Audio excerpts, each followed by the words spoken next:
پروپیگنڈے کا لفظ کا مطلب ہی یہ ہے کہ آپ نے کسی چیز کو پھیلانا ہے. اب وہ آپ کا جو پھیلاؤ ہے وہ آپ نے جب تبلیغ کرنی ہے تو آپ کسی مثبت چیز کو بھی پھیلاتے ہیں.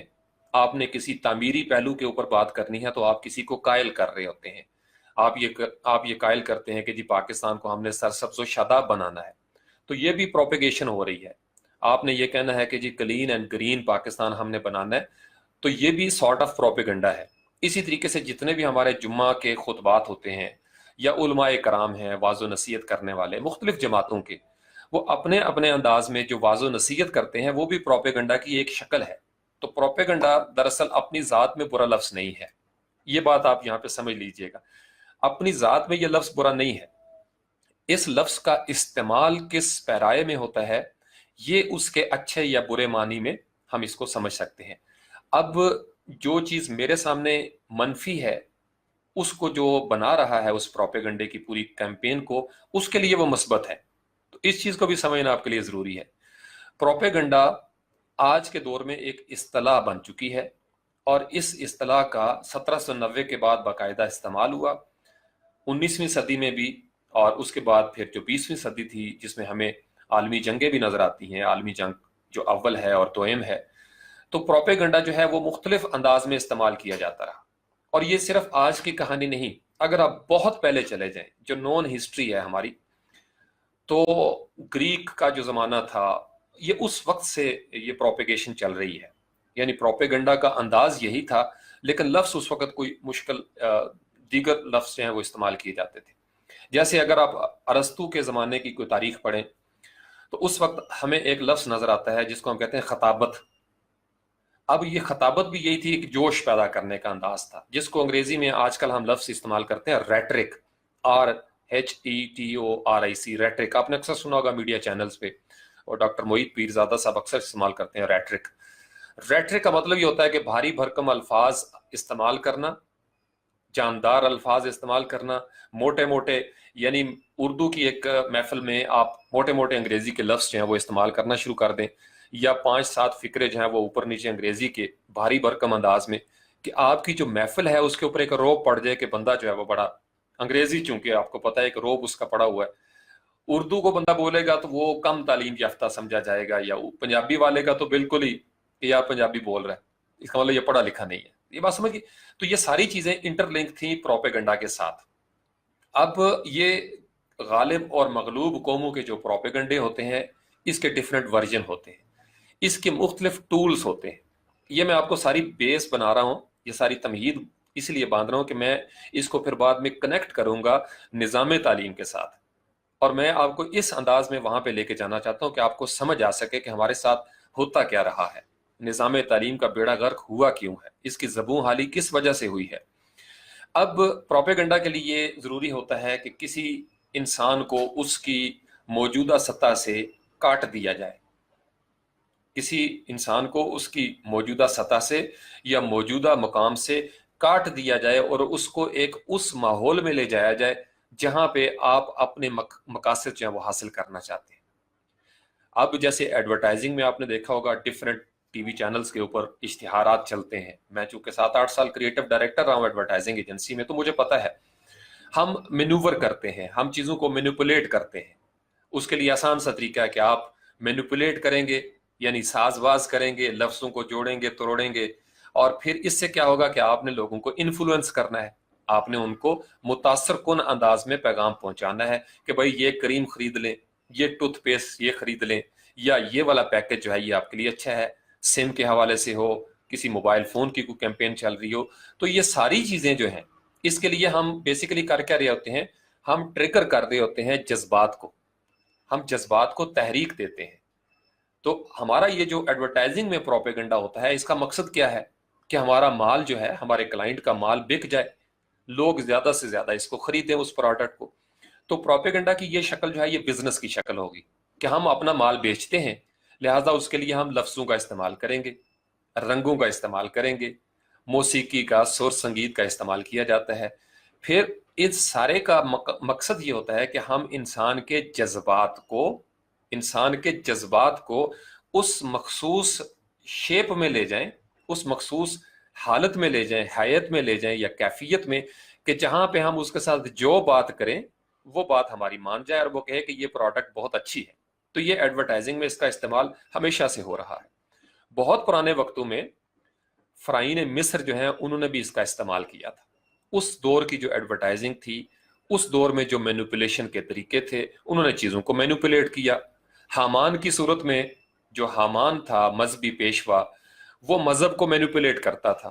یعنی مذہب کے اندر جوڑ موڑ کرنا، اس نے ساز باز کرنی، توڑ کر مروڑ کر چیزوں کو، حقائق کو مسخ کر کے اس طرح پیش کرنا کہ لوگ مذہبی طور پر پابند ہو جاتے فرعون کی اطاعت کرنے پہ. قارون جو تھا وہ فائنینشیل مینوپولیشن کا ماہر تھا، وہ مالی ساز باز کرنے کا ماہر تھا. وہ معاشیات کے ڈیجٹس فگرز اس طریقے سے بناتا کہ لوگ جو تھے وہ آہستہ آہستہ اس کے دام میں چلے جاتے، اس کے دام میں گرفتار ہو جاتے. تو اس کا بھی الٹیمیٹ فائدہ کس کو ہوتا؟ فرعون کو ہوتا. اب جو دو چیزیں مذہب سے یا معاش سے قابو نہ ہوتا، اس کو پھر دہشت یا جبر کے ساتھ مینوپولیٹ کیا جاتا. کسی کو ڈرایا دھمکایا جاتا، فیئر پیدا کیا جاتا، کسی کو لالچ دی جاتی، کسی کی مجبوری کے ساتھ کھیلا جاتا. تو یہ ہمیشہ سے انسانی آبادیوں میں یہ ہوتا آ رہا ہے. اس کے بعد ہمیں دیگر تمام آپ دیکھتے جائیں، عرب کے دور میں یا عرب کے دور سے پہلے بھی 1,24,000 پیغمبروں کے اگر آپ جتنے نون قصص ہیں، جو ان کی نون سٹوریز ہیں جو ہم تک پہنچی ہیں، آپ ان کو دیکھیں تو ہر دور میں پیغمبر جب اپنی ندا بلند کرتے، کسی بھی دور کے پیغمبر، حضرت آدم علیہ السلام کو لے لیں، حضرت نوح علیہ السلام کو، قرآن میں جن کے واقعات ہیں یا بائبل میں انجیل میں جن کے واقعات ہیں، وہ جب بات کرتے، ایک پیغام شروع کرتے، تو اس کے مقابلے میں بھی، یعنی وہ بھی پروپیگنڈا تھا، ایک پازیٹیو پریچنگ ہو رہی ہے، پروپیگیشن ہو رہی ہے، وہ اللہ کا جو پیغام تھا اس کو پروپیگیٹ کرتے تھے. اور اس کے مقابلے میں جو اس وقت کی سماج کے اندر رائج قوتیں تھیں، وہ اس کا توڑ کرنے کے لیے اپنی طرف سے ایک انتظام کرتے، اور ان تعلیمات کی ضد میں بہت سارے حربے جو ہیں وہ استعمال کیے جاتے. یعنی اس میں تمسخر بھی ہوتا. پروپیگنڈے کا یہ بھی ایک شیپ ہوتی ہے کہ آپ کسی کا تمسخر اڑانا شروع کر دیں. پروپیگنڈے کی یہ بھی ایک شکل ہوتی ہے کہ آپ کسی کو مسلسل گالیاں دینا شروع کر دیں. جب آپ کسی کو مسلسل گالیاں دینا شروع کر دیں گے دن رات، تو اس کا مطلب یہ ہے کہ جو نوجوان نسل ہوگی وہ آہستہ آہستہ اس پروپیگنڈے کا شکار ہو جائے گی. یہ تمام پیغمبروں کی زندگی میں یہی ہوا. پھر آپ ان کے اوپر اس طرح کے واقعات پیش کریں گے، آپ ان کی جو کریکٹر، آپ یہ سمجھ لیں کہ ڈیفیم کرنا ہے، آپ نے کردار کشی کرنی ہے، آپ ان کے اوپر الزام لگائیں گے، آپ ان کے اوپر بہتان لگائیں گے، اس میں یہ برائی ہے، اس میں یہ برائی ہے. تو یہ سارے کے سارے دراصل استعمال ہوتے ہیں کہ انسان اپنے مقصد میں کامیاب ہو جائے، جس کے لیے قرآن میں یہ آیت بھی نازل ہوئی تھی کہ کل جعل حق کا وضاحق الباطل ان الباطل کان زہوقا، کہ یہ جو حق کی پریچنگ ہے یا حق کی پروپیگیشن ہے، یہ جب شروع ہو جاتی ہے تو اس کے مقابلے میں باطل کی بھی پروپیگیشن ہوگی، باطل کی بھی پاور ہوگی. وہ اپنے انداز میں آگے بڑھے گا، حق جو ہے وہ اپنے انداز میں آگے بڑھے گا. دونوں نشر ہوں گے. لیکن آخر کار جو ان الباطل کان زہوقا ہے، باطل کو آخر کار منتشر ہو جانا ہے. باطل جو ہے وہ آخر کار اپنی پروپیگیشن میں ہار جاتا ہے. اس کی وجہ ہے باطل کی پروپیگیشن کو ایک لمٹ ہے، لیکن حق کی جو پروپیگیشن ہے وہ ڈیوائن ہو جاتی ہے، اس میں اللہ کی مدد اور نصرت شامل ہو جاتی ہے. لہٰذا حق جو ہے وہ غالب آ جاتا ہے باطل کے اوپر. لیکن اس غلبے سے پہلے کی جو واقعات ہوتے ہیں اس میں بڑی شدتیں ہیں، اس میں بڑی آزمائشیں ہیں.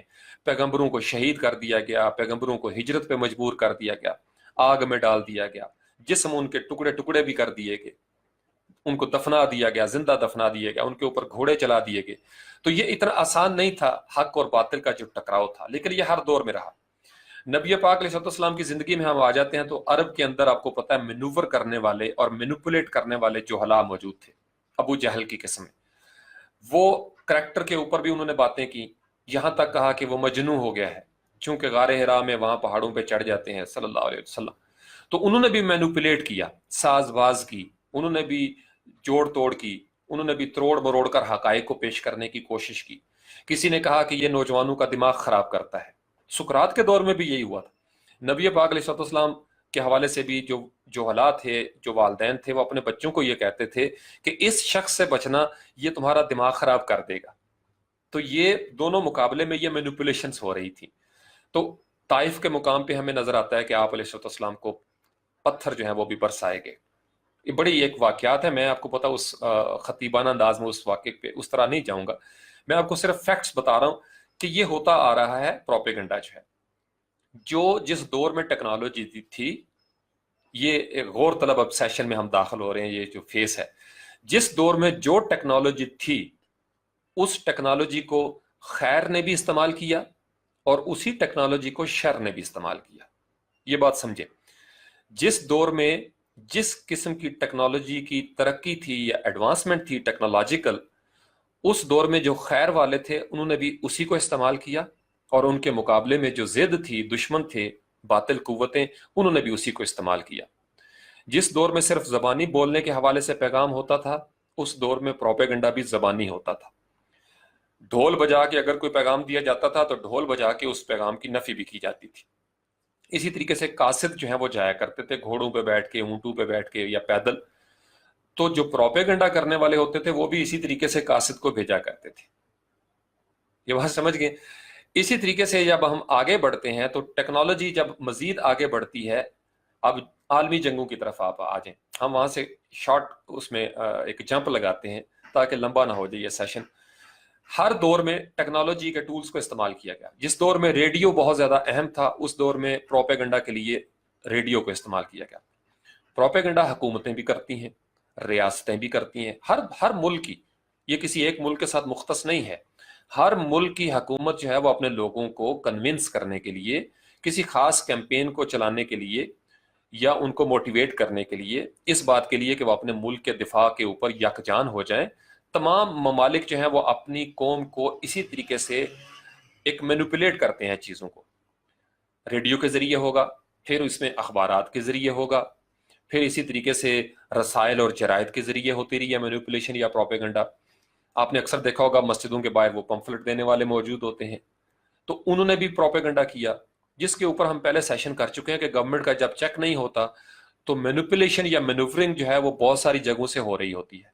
اور جب بہت ساری جگہوں سے مینوپولیشن شروع ہو جاتی ہے تو پھر مختلف خیال کے لوگ جو ہیں وہ ایک معاشرے میں پیدا ہونا شروع ہو جاتے ہیں. اور یہی اصل مقصد ہوتا ہے پروپیگنڈا کرنے والوں کا.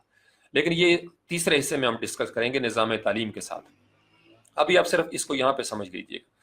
اب پروپیگنڈا کرنے والا جو ہمارا جدید دور ہے، اس میں ہماری ویب سائٹس آ گئیں، ہمارے سوشل میڈیا کے چینلز ہو گئے، اور ہمارے پاس یوٹیوب ہے، ہمارے پاس الیکٹرانک میڈیا چینلز ہیں، مختلف چینلز ہیں. یہ سارے کے سارے ماڈرن ٹائمز کے وہ ٹولز ہیں جن کو دونوں طرح استعمال کیا جا سکتا تھا، اور یہ دونوں طرح استعمال ہو رہے ہیں، خیر کے لیے بھی اور شر کے لیے بھی. اب ہم آ جاتے ہیں کہ خیر جو ہے وہ اس طریقے سے ہمیں پھیلتا ہوا نظر نہیں آتا. جیسے دنیا بھر میں آپ کو تبلیغی جماعتیں نظر آتی ہیں، مساجد نظر آتی ہیں، ہر وقت واضح نصیحت ہو رہی ہے، جمعے کا خطبہ ہو رہا ہے، کیسٹ بنی ہوئی ہیں، تفاسیر ہیں، سارا کچھ ہے. اس کے مقابلے میں شر کے لیے نہ کوئی اس طرح کا کوئی تعلیمی نظام ہے. شر کے لیے نہ کوئی مسجد ہے، اس کے لیے نہ کوئی مدرسہ ہے، نہ کوئی مندر ہے، نہ کوئی چرچ ہے، کچھ بھی نہیں. لیکن اس کے باوجود ہم دیکھتے ہیں کہ شر جو ہے وہ بڑی تیزی سے پھیل رہا ہے. آپ اندازہ لگائیں کہ فطرت نے یہ جو شریر قوتیں تھیں ان کے ساتھ کس قدر جسٹس کیا کہ کل کو یہ شکوہ نہ کر سکے کہ ہمیں روکا گیا ہے، ورنہ ہم تہس نہس کر دیتے لوگوں کی. تو خیر کے لیے آپ دیکھیں کہ زیادہ محنت ہو رہی ہے، لیکن اس کے اثرات کم ہو رہے ہیں. معاشرے میں کوئی سرے عام تبلیغ نہیں کرتا شر کی اس طریقے سے. جس کو دیکھو مجھ سمیت وہ روک رہا ہے شر کے حوالے سے، اس کے خلاف ہم بولتے ہیں. لیکن ہم جب معاشرے میں جا کے نکل کے دیکھتے ہیں، اور باہر جا کے نکل کے دیکھتا ہوں، یہاں سے شروع ہو جائے میرے گھر کے باہر سے، تو مجھے نظر آتا ہے کہ خیر کہیں پہ ہے ہی نہیں اس طریقے سے. اگر ہے 1%، 2% یا 3%، تو گویا شر جو ہے اس کو پر لگے ہوئے ہیں، لیکن خیر جو ہے وہ کچھوے کی چال چلتی ہے. اگرچہ اس کے انتظامات زیادہ ہیں، بڑے سب کہہ رہے ہیں، حکومتیں کہہ رہی ہیں، علماء اکرام لگے ہوئے ہیں، پیران اکرام لگے ہوئے ہیں، ہر مذہب کے لوگ جو ہیں ان کی مشنریز، ان کی تبلیغی جماعتیں خیر کے لیے باہر نکلتی ہیں. ہم دیکھتے ہیں کہ شر پھیلتا جا رہا ہے. اب وہ شر کیوں پھیلتا جا رہا ہے؟ یہ بڑا نازک مقام ہے. یہ اگر آپ سمجھ گئے تو آپ کو اندازہ ہو جائے گا کہ ہمارے تعلیمی نظام میں جہاں اتنے بڑے بڑے تھنک ٹینکس بیٹھے رہے، اتنی کمیٹیاں بنائی گئیں، اتنے سیشن ہوئے، پھر بھی آوے کا آوا جو ہے وہ بگڑا. وہ ہمیں نظر آتا ہے کہ وہ ریزلٹس ہی نہیں ہمیں مل رہے. اس کا مطلب یہ ہے کہ ہم کہیں کوئی بنیادی غلطی کر رہے ہیں. یہ جو خیر والے ہیں یہ بنیادی غلطی کر رہے ہیں. اب وہ بنیادی غلطی کہاں پہ ہوئی ہے؟ بنیادی غلطی ہوئی ہے جو وقت کے ٹولز ہوتے ہیں ان کو استعمال کرنے میں، یا ہم پس و پیش کرتے رہتے ہیں، ہم اس میں دیر کر دیتے ہیں، اور جب ہمیں ہوش آتی ہے اس وقت تک جو شر ہے وہ ان جدید ٹولز کو استعمال کر کے گھر گھر میں پھیل چکا ہوتا ہے. اگر آپ پچھلی ہسٹری اٹھا کے دیکھیں، اینٹینا آیا تھا تو ہمارے ہاں ایک ریزسٹنس شروع ہوگی اینٹینا کے خلاف کہ یہ شیطان کا سینگ ہے. ڈش اینٹینا کے خلاف بھی یہی کیمپین چلی. ٹی وی کو اٹھا اٹھا کے پھینکا جا رہا ہے اور اس کی کیمپینز بنائی جا رہی ہیں کہ جی یہ آپ اس کو روک نہیں سکیں گے. تو اس کی ضرورت تھی کہ اس کے مقابلے میں شر جب ان ٹولز کو یوز کر رہا ہے تو آپ خیر کو بھی انہی ٹولز کے ساتھ استعمال کرتے. اب فیس بک شروع ہو گیا، سوشل میڈیا کے چینلز تھے. پہلی سٹیج میں ہم فتوے لگانے کی سٹیج میں چلے جاتے ہیں اور وقت ضائع کرتے ہیں. اور جب ہم اس مقام پہ کھڑے ہوتے ہیں کہ نہیں یار ہمیں بھی پیج بنانا چاہیے، فورمز بنانے چاہیے، یا ہمارا اپنا کوئی فیس بک کی طرز کا کوئی ایک مرکز ہوتا، ہم بہت دیر کر چکے ہوتے ہیں. اب ہماری مجبوری ہوتی ہے کہ ہم اسی مرکز میں، اسی پلیٹ فارم کے اوپر اپنا مال بھی بیچیں. لیکن اس سے پہلے چونکہ شر اپنی جڑیں مضبوط کر چکا ہوتا ہے، لہٰذا ہماری محنت جو کروڑوں لوگ کر رہے ہوتے ہیں وہ رائے گاں چلی جاتی ہے. یہ بنیادی نقطہ آپ سمجھ لیجئے گا، آپ کو پروپیگنڈا بھی کی سمجھ آ جائے گی.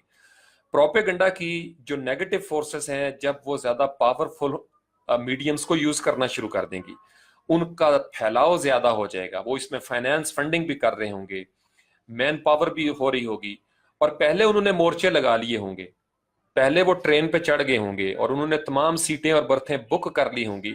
تو آپ نے تو اب صرف لٹکنا ہے، باہر لٹکیں، چھت پہ لٹکیں، فتوے لگا دیں، یا اگر ٹرین مس ہو جائے تو پلیٹ فارم پہ کھڑے ہو کے زور زور سے نعرے لگائیں کہ یہ کافروں کی ٹرین ہے، یہ یہودیوں کی ٹرین ہے، یا فاسقین کی ٹرین ہے، جو مرضی کہتے رہیں، you have missed your train. تو جب انسان دیر کر دیتا ہے، نبی پاک علیہ السلام کی سنت ہے، بہت بڑی سنت ہے، وقت کی ٹیکنالوجی کا استعمال. آپ علیہ السلام نے عرب کے اس دور میں چلے جائیں، جو بہترین نسل کے عربی گھوڑے تھے، عربی نسل کے، وہ تیار کیے. تمام جو تلواریں تھیں اس وقت، بہترین مٹیریل جو تھا، بیشک کم تلواریں تھیں لیکن بہترین مٹیریل کے ساتھ استعمال کیا گیا. جو اس وقت جنگی حربے تھے، اسٹریٹجیز تھیں وار پلاننگ کی، نبی پاک علیہ السلام نے ایڈوانس ترین، ماڈرن ترین ان سے دیکھ کے پھر دشمنوں نے بھی سیکھا. تو آپ علیہ السلام نے وہ اسٹریٹجیز، وہ حکمت عملی جو تھی وہ صحابہ کرام کو سکھائی. اگر آپ پرانے وقتوں کے دور میں چلے جاتے اور پرانے وقتوں کی یا پیغمبروں کی تعلیمات لے کے اس طرح کی وار اسٹریٹجی بناتے تو عرب کے اندر ہمیں وہ مقام نظر نہ آتا جنگوں میں. آپ علیہ السلام بہترین پلانر تھے، یہ سنت ہے. جنگ کی حکمت عملی کے بہترین ماہر تھے آپ صلی اللہ علیہ وسلم، اور اپنے وقت کی جدید ترین ٹیکنالوجی کو بھی استعمال کیا. یہ اصحاب صفہ پہ کبھی ریسرچ ہو تو آپ دیکھیں گے، یہودیوں کو آزاد کر دیا جاتا ہے. تعلیم اس وقت کی ضرورت تھی چونکہ عرب کے جاہل معاشرے میں آپ علیہ السلام کا ظہور ہوا تھا، تو آپ کو پتا تھا کہ اس معاشرے کو تعلیم کی ضرورت ہے. تو تعلیم کے لیے بہترین اقدامات کیے گئے، بہترین اقدامات. مسجد نبوی کو مکمل طور پر استعمال کیا گیا تعلیمی سرگرمیوں کے لیے، باہر ایک چبوترا بنا دیا گیا. پھر جو ڈیلیگیشنز بھیجے جاتے تھے مختلف ملکوں میں، ان کو زبان سکھائی گئی، ان کو وہاں کا کلچر سمجھایا گیا. اس طریقے سے یہ اپنے دور میں انسان جو ہے وہ پھر ہک کر جاتا ہے اور پھر کامیابی نصیب ہوتی ہے. اب ہمارے ہاں آ جائیں، جو علماء کرام یا مولویان کرام یا پیران کرام لوکل سطح پہ محدود ہو کے رہ گئے اور آج بھی وہ پتھر کے دور کی باتیں کر رہے ہیں، 1400-1500 سال پہلے کی وہ باتیں جن کا آج تدارک نہیں ہے، جن کا آج افیکٹونیس نہیں ہے، وہ وہیں پہ بیٹھے ہوئے ہیں. لیکن جن علماء کرام نے جس قدر جدید جو آلات تھے ان کو استعمال کیا، وہ اسی قدر زیادہ افیکٹو انداز میں انٹرنیشنل ایکسپوجر کے ساتھ اصلاح کے کاموں میں مصروف ہیں. باقی جو ہے وہ اپنے مقامی خطوں میں ایک گاؤں کو پکڑ کے بیٹھے ہوئے ہیں، اور وہیں پہ خود بھی وہیں بیٹھے ہوئے ہیں، اور ان کے جو ماننے والے ہیں وہ 3 نسلوں سے وہیں بیٹھے ہوئے ہیں. 3 نسلوں سے وہ محکومی کی زندگی گزار رہے ہیں، چونکہ ان کو جو پیشوا ملے ہوئے ہیں وہ ان کو وہیں بٹھا کے رکھنا چاہتے ہیں. لیکن جن علماء کرام نے یا جو دانشور تھے جنہوں نے باہر نکل کے ان حدوں کو توڑا اور جدید دور کے تقاضوں کے مطابق اسلام کی تشریح کی، ان کے ماننے والے بھی آگے بڑھ گئے، تعلیمی لحاظ سے بھی، کاروباری لحاظ سے بھی. تو میں نے آپ کو بتایا کہ جہاں پہ خیر کی قوتیں جدید زمانے کے ہتھیار وقت پہ استعمال نہیں کرتی، وہ پیچھے رہ جاتی ہیں۔ اب ہمارے سوشل میڈیا کو دیکھ لیں، الیکٹرانک میڈیا چینلز جب پہلے بننا شروع ہوئے تو اس وقت ہمارے جتنے بھی اسلامک سکولرز تھے موسٹلی وہ اس پہ فتوے لگانے میں مصروف تھے۔ آج ہمیں وہ تمام لوگ جو ہیں وہ اپنا اپنا چینل کھول کے نظر آتے ہیں۔ فیس بک آیا تو پہلے نوجوان نسل کے اوپر فتوے لگنا شروع ہوئے کہ اس سے یہ خراب ہو جائیں گے، اس سے یہ خراب ہو جائیں گے۔ ہم صرف شر کے اوپر تبلیغ کرتے رہے، صرف شر کے اوپر، اور شر کے اوپر تبلیغ کرتے کرتے ایک وقت آیا، 4-5 سال گزر گئے کہ اساتذہ بھی مجبور ہو گئے کہ فیس بک پہ آ جائیں، ٹویٹر کو یوز کریں، علماء کرام بھی آہستہ آہستہ جو فتوے لگاتے تھے وہ بھی اس طرف آ گئے۔ جیسے تصویر کے حوالے سے ہے، ایک وقت تھا، مجھے یاد ہے 80 کی دہائی میں، ایسے علماء کرام تھے جو تصویر کے خلاف تھے، لیکن اس وقت ایسے علماء کرام تھے روشن خیال جو آگے دیکھتے تھے، وہ اس کے حق میں بولتے تھے۔ لیکن اس وقت جہالت چونکہ پابند تھی، محدود تھی، لہٰذا لوگوں نے ان کے لیے نعرے لگائے اور دوسروں کو کافر کہا۔ اب وہ سارے لوگ جو اس وقت فتویٰ لگاتے تھے، آج ان کی تصویریں آپ کو جگہ جگہ نظر آتی ہیں۔ تو گویا وقت کے ساتھ اس بندے کا نظریہ ٹھیک ثابت ہوا جو 80 کی دہائی میں وہ بات کرتا تھا، جو لوگوں نے 2000 میں وہ بات مان لی۔ تو آج بھی 21ویں صدی میں آج ہم جہاں پہ موجود ہیں، آج بھی بہت سارے لوگ آپ کو روکنا چاہتے ہیں کہ آپ جدید دور کے جو آلات ہیں ان کو استعمال نہ کریں۔ اور اس کا نتیجہ کیا ہو رہا ہے کہ ایک طبقہ ہمارا محدود ہو کے بیٹھا ہوا ہے، ترقی نہیں کر پا رہا، کیونکہ وہ یا کسی پیر کے، جعلی پیر کے، میں ان کو حقیقی پیر سمجھتے نہیں، یا علماء سو کا شکار ہے اور اپنی محدود سطح پہ بیٹھا ہوا ہے، اور نسل در نسل وہ محکوم ہے۔ اب آپ اس کو پچھلے پہلے سیشن کے ساتھ، پہلے حصے کے ساتھ جوڑ کے دیکھیں، پروپیگنڈا وہاں پہ کامیاب ہوتا ہے جہاں پہ جہالت جو ہے وہ موجود رہتی ہے، جہاں پہ تحقیق ختم ہو جائے وہاں پہ پروپیگنڈا کامیاب ہوتا ہے۔ اب قرآن نے ایک آیت اگر ہم صرف لے لیں نا پورے قرآن سے، قرآن نے ہر قسم کے پروپیگنڈے کا جو شریر لوگ کرتے ہیں یا خیر والے، اس کا ایک توڑ کر دیا کہ جب بھی تمہارے پاس کوئی خبر لے کر آئے کوئی فاسق تو تحقیق کر لو۔ اب آپ ریڈیو سن رہے ہیں، کسی چینل کے سامنے بیٹھے ہوئے ہیں، ہمیں پتا ہے کہ اینکر پرسن جو ہیں وہ سلیکٹڈ پیسز جو ہیں وہ استعمال کرتے ہیں۔ کسی سیاستدان کی آدھے گھنٹے کی تقریر میں سے چند سیکنڈ کا ایک حصہ آپ کو بار بار دکھایا جائے گا۔ شام کے یعنی 6 بجے سے لے کے رات کے 12 بجے تک جتنی بھی نیوز کی ہیڈ لائنز آئیں گی، اس میں صرف اتنا حصہ آپ کو دکھایا جائے گا۔ اب ہم چونکہ تحقیق کے عادی نہیں، اور دوسرا میں نے آپ کو شروع میں بتایا کہ کانٹیکسٹ کو ہم دیکھنا نہیں چاہتے، سیاق و سباق کے بغیر ہم اتنے حصے کو اس لیے مان لیتے ہیں کہ وہ ہماری مخالف جماعت کا سیاستدان ہے۔ اب چینلز والوں کی یہاں پہ کیا ہوتا ہے، ان کا بزنس ہے، وہ کبھی ایکس سیاستدان کی بات کریں گے اور کبھی وائی سیاستدان کی بات کریں گے۔ جب وہ ایکس کی بات کریں گے تو وائی والے خوش ہوں گے، اور جب وہ وائی کی بات کریں گے تو ایکس والے کہیں گے یہ لفافہ خور، یہ لفافہ سیاستدان ہے، یہ لفافہ اینکر ہے، یلو جرنلزم کر رہا ہے جی، اس نے وائی سے پیسے پکڑ لیے۔ وہ دوبارہ میڈیا چینل ایکس کی طرف آ جائے گا، ان کو اس سے کوئی غرض نہیں، ان کا بزنس ایکس والے بھی دے رہے ہیں، ان کا بزنس وائی والے بھی دے رہے ہیں، اور ان کا بزنس زیڈ والے بھی دے رہے ہیں۔ ان کا بزنس ہے، ظاہری بات ہے، جیسے میں نے آپ کو بتایا ایڈورٹائزنگ کا کام ہی یہ ہے کہ وہ مینوپولیشن کرتے ہیں، پرسویٹ کرتے ہیں۔ تو میڈیا جو ہے وہ ڈیلی تمام جتنے بھی آپ کے پولیٹیکل ٹاک شوز ہوتے ہیں وہ مینوپولیٹ کر رہے ہوتے ہیں چیزوں کو۔ اب اس میں وہ گورنمنٹ کا چیک ہوتا ہے، بعض کا گورنمنٹ جو ہے وہ میڈیا کے ذریعے کو آگاہی پھیلاتی ہے، پازیٹیو چیزیں بھی ہوتی ہیں اس کے اندر، نیگیٹو کیا ہوتی ہے اس کو پہچاننے کا آسان سا طریقہ میں آپ کو بتا دوں۔ جب بھی میڈیا کسی خاص واقعے کو اور اس واقعے کے خاص حصے کو بار بار نشر کرنا شروع کر دے، آپ کے کان کھڑے ہو جانے چاہیے کہ بھائی یہ ایک دم سے پورے ملک میں کہیں اور بات چل رہی ہے، یہ درمیان سے ایک شوشہ کیوں اٹھ گیا ہے؟ یا تو کسی خاص مقصد سے توجہ ہٹائی جا رہی ہے، کسی خاص واقعے سے توجہ پیچھے کی جا رہی ہے، لوگوں کو ڈریگ کیا جا رہا ہے، اور یہ کیوں دھڑلے سے کامیاب ہوتے ہیں؟ میں نے آپ کو بتایا کہ جہالت معاشرے میں پچھلی جو ہماری کتنی دہائیاں تھیں، تمام ادوار میں، فرعین مصر کے دور میں بھی جہالت برقرار رکھی گئی کہ لوگوں کو یہ سوچ نہ ملے کہ ہم بھی بادشاہ بن سکتے ہیں، لہٰذا انہوں نے 3500 سال سے زائد عرصہ کامیابی سے حکومت کی۔ یہ آج کے دور تک کامیاب ترین حربہ ہے۔ آج ہم دیکھتے ہیں ہمارا لٹریسی ریٹ کہاں ہے، آپ نے سنا ہوگا اکثر لٹریسی ریٹ کے حوالے سے تقریریں بھی آپ سنیں گے، لیکن عملی طور پر کوئی اقدامات نہیں کیے جاتے کہ لوگوں کے اندر تعلیم یا شعور آئے۔ وجہ کیا ہے؟ جب تک معاشرے کے اندر جہالت کا وہ موجود رہتا ہے مقام، آپ کو طائف کے مقام پہ پتھر مارنے والے دستیاب ہوں گے، آسان قسطوں پر بک جانے والے علماء سو ملتے رہیں گے، آپ کو ایسے لوگ ملتے رہیں گے جو تصوف کو پیسے کی خاطر بیچ دیں گے، آپ کو ایسے لوگ مل جائیں گے جو طریقت کو بیچ دیں گے، آپ کو ایسے لوگ آسان قسطوں پر مل جائیں گے جو شریعت کا استعمال کرتے ہوئے، مذہب کا استعمال کرتے ہوئے لوگوں کے مذہبی جذبات کو ابھار کر آپ کو آپ کے مقصد میں کامیاب ہونے کے قریب تر کر دیں گے۔ تو جہالت قائم رکھنے کے لیے اگر توہم پرستی کے خلاف ہی ہم اٹھ کھڑے ہوں، جہالت ختم ہو جائے تو جعلی پیروں کا دھندا ٹھپ ہو جائے، جہالت ختم ہو جائے تو جعلی نکمے سیاستدانوں کا دھندا ٹھپ ہو جائے، اگر یہ جہالت ختم ہو جائے تو ہمارے معاشرے کے اندر سے یہ جو ستم ہے یہ ختم ہو جائیں سارے کے سارے۔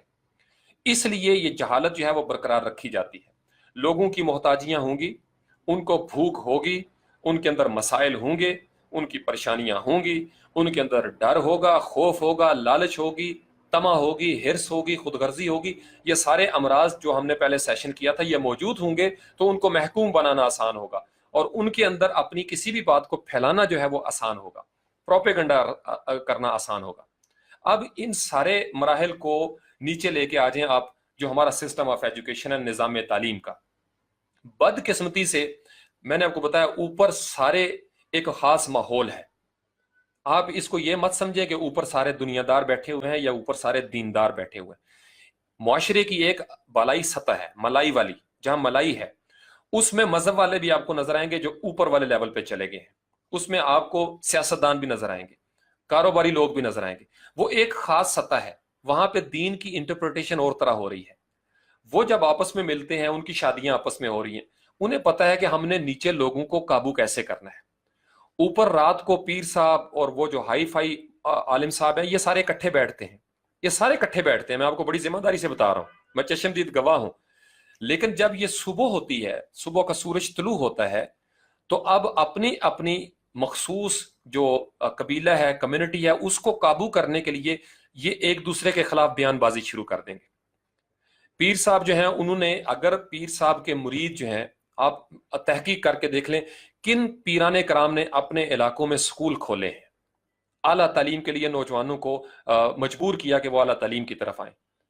آپ بڑے بڑے خانوادے میں آپ کو بتا رہا ہوں، آپ پورے پاکستان میں گھوم پھر کے دیکھ لیں، بہت ایسے خوش نصیب پیران کرام بھی ہیں، اور میں ان مریدین کو مبارکباد دیتا ہوں کہ آپ کے ایسے پیر ہیں، آپ کے ایسے گرو ہیں جنہوں نے آپ کو تعلیم کی طرف، یہ پہلا کلمہ تھا اقرا، جن پیران کرام نے اپنے مریدین کو تعلیم کی طرف مائل کیا، برحق وہ پیران کرام ہیں، ان کے ساتھ لاڈیاں کریں، ان کو کبھی مت چھوڑیں، جو آپ کو تعلیم کی طرف لے کے آئے، ہنر کی طرف لے کے آئے، لیکن جنہوں نے آپ کی 3 نسلوں کو بٹھایا ہوا ہے اپنے مقامی سطح پہ، 3 نسلوں کو، دادا جی بھی مرید، باپ بھی مرید، بیٹا بھی مرید، اور اسی جگہ پہ وہ محدود ہے، اگر ان کے پاس 4 مرلے زمین تھی تو آج بھی 4 مرلے زمین ہے، لیکن پیر صاحب کنالوں میں چلے گئے ہیں، پیر صاحب کی کوٹھیاں کنالوں میں پھیل گئی ہیں، ان کے رقبے کنالوں میں وہ پھیل گئے ہیں، اور آج تک یہ بات اس لیے نہیں کی جاتی کہ فتوے کا ڈر ہے۔